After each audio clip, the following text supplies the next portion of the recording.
never forget that first day at pit. Me and my father worked a 72-hour shift, and then we walked home 43 miles through snow in his bare feet, huddled inside his clothes made out of old sacks. Eventually we trudged over hill until we could see street light twinkling in our village. My father smiled down at me through icicles hanging off his nose. "Nearly home now, lad," he said. We stumbled into house and stood there freezing cold and tired out, shivering and miserable in front of meagre fire.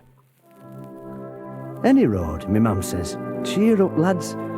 I've got you some nice brown bread and butter for your tea."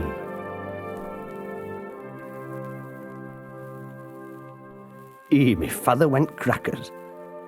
He reached out and gently pulled me mum towards him by the throat. "You big, fat, idle, ugly wart," he said. "You great, useless, spawny-eyed, parrot-faced wazzock." He had a way with words, my father. He'd been to college, you know. "You've been out playing bingo all afternoon instead of getting some proper snap ready for me and this lad," he explained to me poor little purple-faced mam. Then turning to me, he said, "Arthur?" He could never remember my name. "Here's half a crown. Nip down to Chipoil and get us a nice piece of haddock for us tea. Man cannot live by bread alone." He were a right day to me father. He said as how working folk should have some dignity and pride and self-respect, and as how they should come home to somewhat warm and cheerful, and then he threw me mam on fire. We didn't have no tellies or shoes or bedclothes. We made us own fun in them days.